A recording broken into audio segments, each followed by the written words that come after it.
Between the 155 cards in Clash Royale, there have been ones that have been immensely glazed, casting the shadow over some overlooked cards. Today we'll be looking at the most underrated cards in Clash Royale. Cards that are stronger than what people take them for. Starting off the list, we have Monk, the 135th least used card. I mean, in Grand Challenge it has a 6% use rate. Why?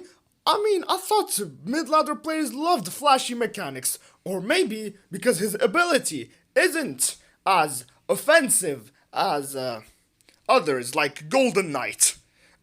This guy's an amazing tank counter, and people think the one elixir nerf was enough. But hey, he's amazing in Royal Giant decks. He's a support and a tank counter, and that's the problem. People in mid-ladder just want offensive. Also, unlike Golden Knight, yes, I'll keep mentioning him because he's massively overrated in mid-ladder, this guy's ability requires specific timing.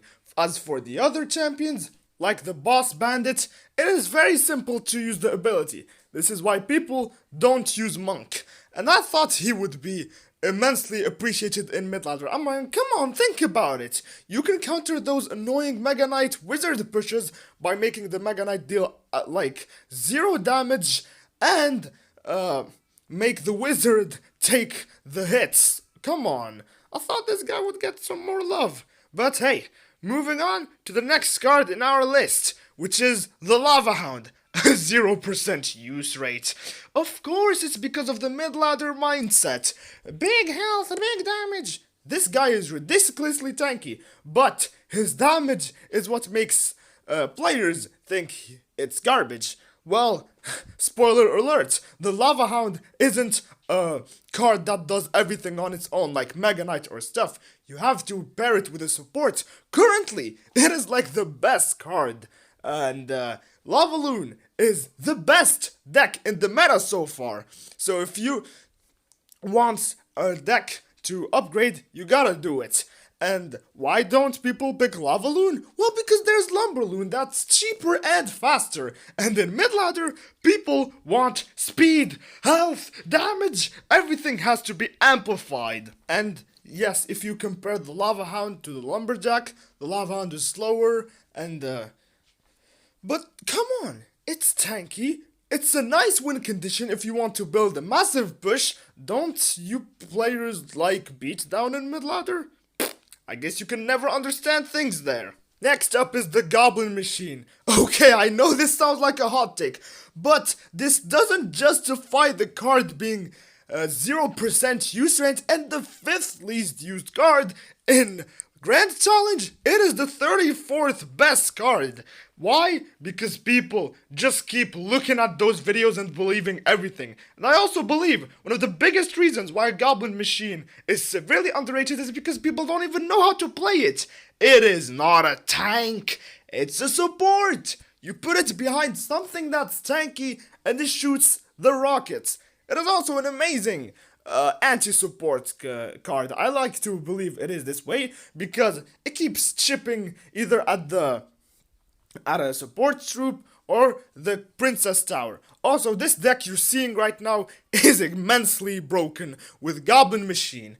If you look in stats of the best decks for Goblin Machine, you'll find this deck a lot because it is extremely easy to use. What do? Build a massive push and watch your opponent cry. I think the best way to bring it back to life is by reworking it so that it becomes its prime stats but at 9 elixir. Let's move on to Flying Machine. What a 1% use rate. It's a flying musketeer, and it can be even more annoying than Dart Goblin if you don't have Fireball or such spells, because unlike Dart Goblin or Firecracker, this thing does not die to arrows or stuff like that. It is an amazing fireball bait card, mostly used in recruit decks, which include Zappies and Royal Hogs. Again, this is also one of the most balanced cards in Clash Royale. It hasn't received a major balance change ever since 2017 on release. If you want an annoying card that doesn't die to log or arrows, Flying Machine is the best option. last but not least, the Ice Wizard. Again, it's the primitive mid-ladder mindset that ruins this guy. He was one of the first legendaries to be released. This guy boasts ridiculous defensive value because a slowdown of 35% for each attack. Also, people in mid-ladder like to use his spawn damage and then he just gets melted and they get confused. Why doesn't this guy... why does this guy die so easily? Why doesn't he deal big damage? Because he's a defensive card and a support. Why are y'all glazing the wizard and the electro wizard when you have this guy for 3 elixir that shuts down pushes? Pair him with X-Bow or Tornado and boom, there you are. That's it for the video. See you in the next one.